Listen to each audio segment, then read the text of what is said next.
prenons la deuxième lettre à Timothée, le chapitre 2, les versets 1 à 13. « Toi donc, mon enfant, fortifie-toi dans la grâce qui est en Jésus-Christ. Ce que tu as entendu de moi en présence de nombreux témoins, confie-le à des personnes fidèles qui soient capables de l'enseigner aussi à d'autres. Souffre, entre crochets, avec moi, comme un bon soldat de Jésus-Christ.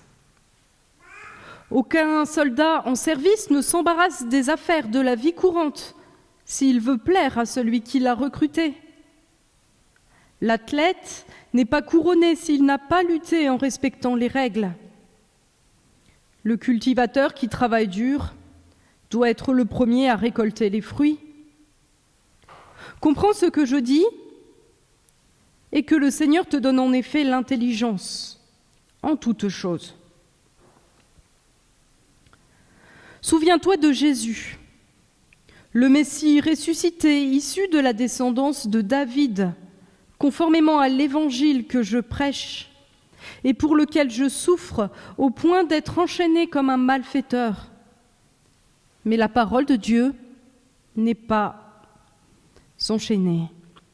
C'est pourquoi je supporte tout à cause de ceux qui ont été choisis, afin qu'eux aussi obtiennent le salut qui est en Jésus-Christ avec la gloire éternelle. Cette parole est certaine. Si nous sommes morts avec lui, nous vivrons aussi avec lui. Si nous persévérons, nous régnerons aussi avec lui. Si nous le renions, lui aussi nous reniera. Si nous sommes infidèles, lui reste fidèle, car il ne peut se renier lui-même. Un jour, avec les moniteurs des collégiens, on a assez ri. On a demandé à des collégiens s'ils avaient honte ou pas d'être chrétiens. Et ils nous ont dit, on le dit à personne, on a honte. Alors là, on a demandé, mais pourquoi vous avez honte ? Et alors, il y en a un qui nous a raconté une histoire de chaussures. Il nous a dit que les chrétiens avaient des chaussures vraiment, vraiment ridicules, qu'il voyait ses chaussures quand il allait à l'église et que vraiment c'était la honte. On n'a pas vraiment compris ce qu'il voulait dire et de quel genre de chaussures il s'agissait. En tout cas, pas des chaussures à la mode.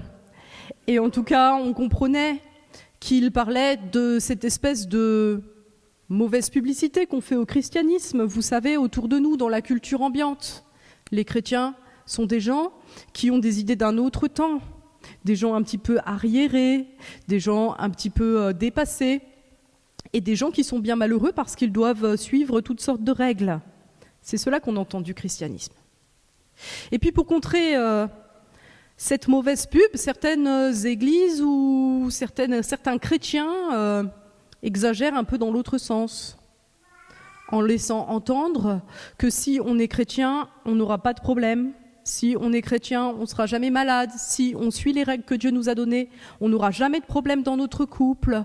Et puis, certaines églises aussi essayent d'être cool, d'avoir une musique cool, un aspect cool, de montrer que des gens heureux sur les photos. On riait parfois de ces photos d'église où tout le monde est souriant, comme si nous étions tout le temps, dans une allégresse sans fin. Il y a la réalité, et puis il y a la communication, il y a la communication, et puis il y a la réalité. Et la réalité, ici, il est question de la réalité, avec Paul en prison qui parle à son jeune collègue qu'il a laissé à Éphèse, Timothée. Et cette réalité, on voit qu'elle ne correspond ni à la mauvaise image qu'on pourrait en avoir, ni à la bonne image qui nous exempterait de problèmes. C'est une réalité qui fait part à la fois à la souffrance et à la fois à quelque chose de lumineux, de joyeux.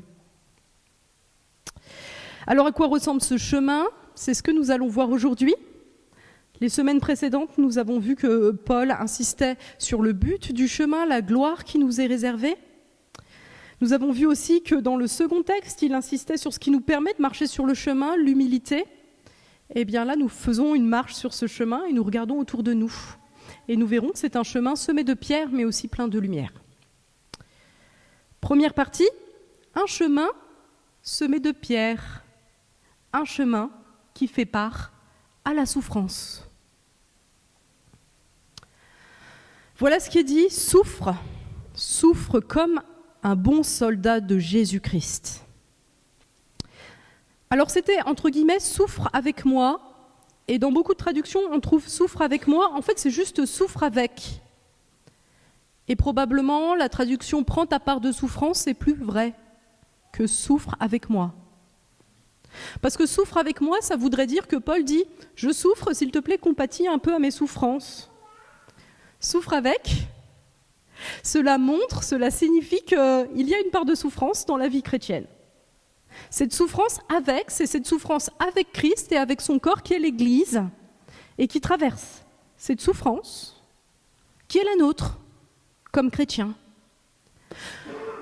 Donc ici, nous ne parlons pas des souffrances normales qu'ont tous les humains.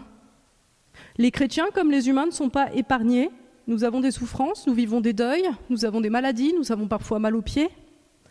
Nous vivons toutes sortes de déceptions et puis parfois aussi nous souffrons à cause de nos propres erreurs. Il n'est pas question de cela ici, il est question de la souffrance que nous traversons parce que nous sommes chrétiens. Une souffrance supplémentaire en somme. Et pour exprimer cela, il nous donne 3 images très fortes. La première, c'est celle du soldat. Le soldat ne s'embarrasse pas des affaires courantes s'il veut plaire à son maître. Alors les soldats romains par exemple, ils servaient pendant 20 ans. Pendant ce temps, ils devaient aller où on leur disait d'aller, et ils devaient renoncer à avoir la vie normale que les gens avaient. Ils ne pouvaient pas se marier pendant les 20 ans, et puis ils n'étaient même pas sûrs d'arriver au bout des 20 ans, puisque c'est un métier risqué, comme vous l'imaginez, aujourd'hui comme autrefois. Et cet exemple-là, elle nous dit que la vie à la suite de Jésus-Christ, c'est une vie où il est notre priorité en fait. Servir Dieu est notre priorité. Ça va nous appeler à des renoncements. Alors bien sûr, on n'est pas en train de dire là que pour servir Christ, il faut laisser tout tomber, ne jamais se marier, laisser sa maison et vivre dehors dans la rue. Mais ça pose la question de la priorité, des priorités qui sont dans notre vie. Est-ce que nous mettons en priorité l'appel de Christ ? Comment est-ce que nous gérons nos priorités dans notre vie ? Et il y a quelque chose d'un peu compliqué apparemment dans la société dans laquelle on est, c'est que les gens ont toujours peur de louper une opportunité. Et on nous dit que c'est compliqué, notamment dans les groupes de jeunes, parce que personne ne peut s'engager à venir au groupe de jeunes, parce que tout le monde a peur d'avoir une meilleure opportunité qui viendrait au dernier moment et qui serait plus intéressante. Eh bien là, on est invité à se dire, ma priorité, c'est Christ. À quoi est-ce qu'il m'appelle aujourd'hui ? Quelle est ma priorité dans la vie ? Est-ce que c'est l'argent ? Est-ce que c'est d'autres choses ? Et si c'est d'autres choses, je suis appelée à renoncer à des priorités qui me paraissent peut-être importantes. Et cela peut représenter une certaine souffrance. Deuxième image, le sportif et les règles. On doit lutter quand on est sportif selon les règles. Donc je ne sais pas, tous les sports ont des règles.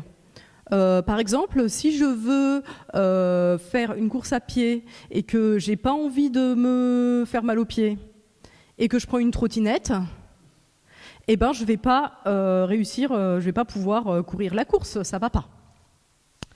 Si je suis un coureur cycliste et que j'ai pas envie de perdre et que donc je vais prendre du dopage, ça va pas non plus. Il y a des règles. Et la vie chrétienne, en effet, nous avons de Dieu des commandements, des orientations pour notre vie. Ces orientations, elles nous servent à nous indiquer comment on fait pour aimer Dieu et les autres. Parce que l'amour, c'est quelque chose, Jésus nous appelle à l'aimer et à aimer notre prochain. Et l'amour, c'est quelque chose d'autre qu'un sentiment, c'est un engagement. Eh bien, comment on fait pour vivre cette vie à la suite de Christ, une vie d'amour ? Eh bien, il nous donne quelques règles. Et nous sommes appelés à essayer de lui obéir. Cela implique parfois de renoncer à ce que nous aimerions faire par nous-mêmes. Et cela implique aussi que quand nous ne réussissons pas, comme le sportif qui perd, nous acceptons d'entrer dans la repentance. Au lieu de dire « j'ai toujours raison, tout ce que je fais c'est bien », eh bien je dois admettre que ma vie n'est pas à la hauteur de l'appel de Dieu et me repentir. Et ça aussi, c'est une souffrance qui peut être difficile parce qu'on entend dans tous les films « suis ton cœur ». Et puis, troisième chose, le cultivateur. Le cultivateur et la patience. Le cultivateur, il doit travailler la terre, retourner la terre, c'est très pénible. Parfois, il y a des catastrophes naturelles, parfois, il y a toutes sortes de choses, mais au bout, il y a la récolte. Et nous, comme chrétiens, nous sommes appelés à servir Dieu, à servir les autres, à servir nos frères et sœurs, à servir aussi à l'extérieur de l'Église. Et bien c'est comme ça, c'est un long travail pénible de cultivateur. Alors parfois, on voit à la télé des émissions où il y a des gens qui aident les autres, des films, et puis c'est très facile, hein, ils ont des bonnes intentions, ils arrivent, hop, quelqu'un a un problème, ils règlent tout, et puis du coup, la personne n'a plus de problème. Un peu comme Joséphine l'ange gardien, vous voyez ? Et bien en fait, c'est pas du tout comme ça le service de Dieu. En fait, c'est pas du tout comme ça. C'est parfois difficile, parfois on n'est pas bien accueilli, parfois les personnes ne nous remercient pas, parfois on travaille, on fait des efforts mais on ne voit pas le fruit, parfois on annonce l'évangile et puis on ne verra jamais personne se convertir et peut-être que ces personnes se convertiront plus tard et qu'on les verra au ciel, mais on ne voit pas tout de suite le résultat. Eh bien, c'est à cela qu'on est appelé, le service chrétien nous appelle aussi à cette souffrance de la persévérance, continuer, même quand on ne voit pas, même quand on est blessé, même si parfois, eh ben, ça nous brise le cœur. C'est ce chemin-là qui doit être le nôtre. Et encore, c'est un chemin pas évident, parce qu'à l'époque de Paul, je pense que les gens avaient l'habitude de la culture et de ce temps long. On avait l'habitude d'attendre les choses et aujourd'hui, on va sur Amazon et si on a Amazon Prime, le lendemain, on a ce qu'on veut dans la boîte. Eh bien, c'est pas comme ça la vie. Chrétienne, en tout cas. Alors voilà l'appel qui est adressé à ce jeune Timothée, jeune serviteur de Dieu. Il ne doit pas regarder la télé, rester tranquille devant Internet ou jouer aux jeux vidéo. Il ne doit pas monter sa propre entreprise comme il veut, son auto-entreprise, selon ses rêves. Il doit servir, et il doit servir en transmettant la parole, en recevant la parole de Christ, en la mettant en œuvre dans sa vie, et aussi en la transmettant. Et pour cela, ce ne sera pas facile. Ça demandera du courage et de la persévérance, et cela impliquera de la souffrance. Et puis même chose pour Paul, qui se prêche sûrement à lui-même. Lui, ce qu'il aimait, c'était annoncer l'évangile. Lui, ce qu'il aimait, c'était rencontrer les communautés, et le voilà en prison. Eh bien, il continue à être fidèle à son appel, et il sert là où il est, même si la manière dont il sert n'est certainement pas la manière qu'il aurait choisie.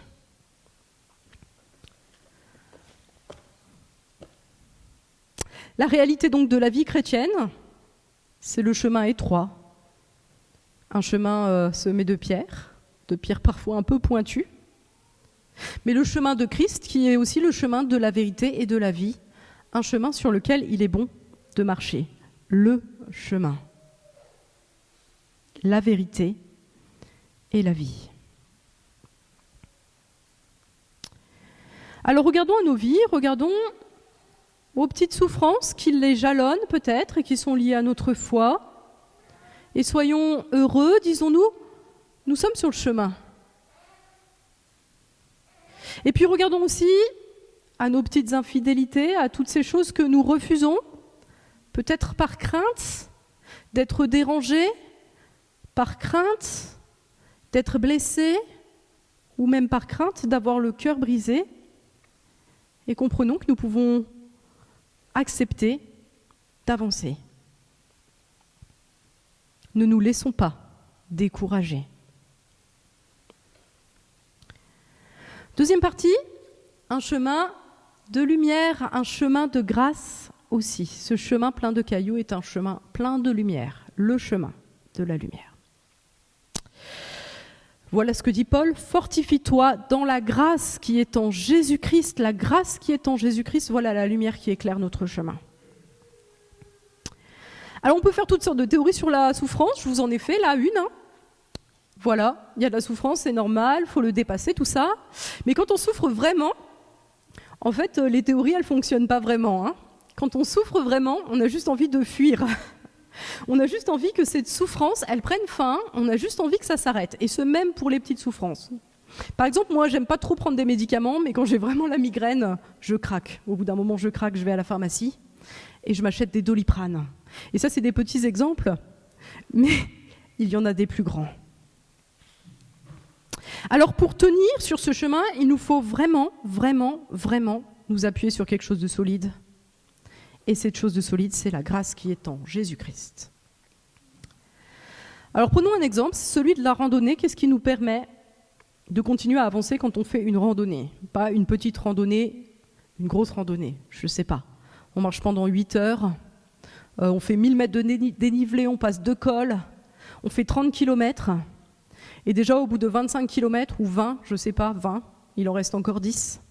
Là, on a des ampoules plein les pieds. À chaque fois qu'on fait un pas, c'est comme s'il y avait des épines qui s'enfonçaient dans nos orteils. On commence à avoir mal aux genoux. Et vraiment, on n'a qu'une seule envie, trouver un petit talus avec de l'herbe et s'allonger dessus. Qu'est-ce qui nous empêche de faire ça? La première chose qui nous empêche, c'est qu'on pense à ce qui nous arrivera si on s'arrête. Si on n'avance pas et si on reste là, sur ce petit talus. Alors si on est dans les Pyrénées, on pense aux ours. Si on est dans les Alpes, on pense aux loups qui risquent d'arriver la nuit tombée. Si on est à Cergy, on pense aux délinquants. Si on est ailleurs, dans les Vosges, on pense aux tiques qui sont si petits et qui pourraient nous transmettre des maladies. Bref, ce qui nous conduit à persévérer, c'est ce qui nous arrivera si nous ne persévérons pas. Et puis, la deuxième chose qui nous conduit à persévérer, c'est l'arrivée, ce qui va nous arriver au bout. Et là, on pense au refuge où on va aller. On pense à notre duvet qui nous semble bien confortable. On pense au repas qu'on va manger. Et quand on est dans ce genre de situation, la moindre pâte a l'air d'un grand festin 4 étoiles. On pense à la bonne nuit qui va nous permettre de nous reposer en enlevant nos chaussures, surtout ça, les chaussures. Et puis on pense aussi un petit peu plus loin à ce qu'on pourra raconter quand on va rentrer chez nous, à ce qu'on va pouvoir raconter à nos proches, qu'on a réussi à faire autant de kilomètres. Et cela nous donne de tenir. Alors la grâce de Dieu, en fait, c'est le cadeau que Dieu nous fait en Jésus-Christ, le Messie venu nous rejoindre et nous réconcilier avec le Père, le Messie ressuscité. Eh bien ce cadeau, c'est celui du salut et de la gloire à venir. Et le salut, il nous dit quoi? Il nous dit que sans lui, nous sommes perdus. Il nous dit que sans lui, il y a la nuit, les loups et les ours. Et cela nous encourage, parce qu'il veut nous tirer de cela. Et nous avons ce désir de marcher. Et puis il n'y a pas que cela, il n'y a pas que la peur de la nuit qui nous conduit. Et ce n'est pas à la peur que nous sommes appelés. Il y a aussi la gloire à venir. Ce monde réconcilié qui nous est promis. Ces larmes qui seront séchées. Cette guérison du mal, du péché et de la mort. Et cette lumière doit éclairer notre chemin. C'est cette lumière qui nous donnera la force d'avancer, de demeurer sur ce chemin. Alors la grâce, pour aujourd'hui, c'est une parole, c'est la parole de Dieu. La parole qui nous dit ce que Jésus a accompli pour nous et la parole qui nous donne de pouvoir la recevoir, cette parole active, cette parole qui transforme nos cœurs, cette parole qui nous oriente. Et cette parole, elle nous est donnée. C'est pour cela que Timothée est invité à la recevoir pour lui-même et à la partager. Et c'est ce que nous devons faire, vivre cette parole et la partager. Parce que là est notre trésor, le seul trésor qui existe vraiment, qui compte vraiment sur la terre. Parce que cela vaut la peine, parce que cela vaut le coup. Alors c'est ce que dit cet hymne, l'hymne de la fin de notre passage. Un hymne qui était dit, nous le pensons, lors des baptêmes, et qui était peut-être dit ou redit alors que les chrétiens s'en allaient pour le martyre, pour souffrir, pour mourir, à cause de leur foi. Et nous lisons cela. Cette parole est certaine. Si nous sommes morts avec lui, nous vivrons aussi avec lui. Si nous persévérons, nous régnerons aussi avec lui. Eh bien, quand nous entrons dans la foi, le baptême manifeste que nous disons non à notre propre vie, à une vie centrée sur nous-mêmes, pour entrer dans le chemin, sur ce chemin de lumière qui nous est offert en Jésus. Et ce chemin, eh bien, comme nous l'avons dit, il ne sera pas forcément facile, mais ce chemin, il débouchera sur le règne de Dieu, sur la gloire qui est promise, sur l'accomplissement de tout ce dont nous avons vraiment besoin au fond. Puis il est indiqué, si nous le renions, lui aussi nous reniera. Ce chemin est là et nous pouvons refuser ce trésor. Et alors si nous le renions, nous refusons ce trésor, nous ne le reconnaissons pas comme un trésor et c'est bien dommage. Nous quittons la route. Et puis cette fin, si nous sommes infidèles, lui reste fidèle, car il ne peut se renier lui-même. Si nous sommes infidèles, si nous quittons ce chemin de la parole, eh bien la parole continuera son œuvre. Le chemin reste ouvert. Et nous pouvons compter aussi sur Dieu, sur sa parole, pour nous y ramener. Lui est fidèle, même lorsque nous sommes infidèles. Et si nous pensons nous égarer sur le chemin, eh bien demandons, lui, de nous y ramener. Parce que ce chemin, c'est le chemin de la vie. Alors en conclusion, il est indiqué cela. Comprends ce que je dis et que le Seigneur te donne en effet l'intelligence en toutes choses. Quand je suis sur un chemin, j'aime bien savoir où je suis. J'aime bien regarder sur la carte si ça va monter, si ça va descendre. J'aime bien me renseigner sur la nature du sol. Et cela ne change pas la marche, mais cela change la manière dont je vis la marche. Je sais où j'en suis. Eh bien voilà ce qu'il nous est donné de comprendre. Il nous est donné de comprendre ce qu'est la marche chrétienne. Et alors au lieu de paniquer, au lieu de nous dire peut-être que je me suis égaré, peut-être que j'ai fait le mauvais choix, eh bien nous reconnaîtrons que ce chemin plein de lumière et aussi semé de quelques pierres, est le bon chemin. Celui de Jésus, celui de la vérité, celui de la vie. Alors marchons. Amen.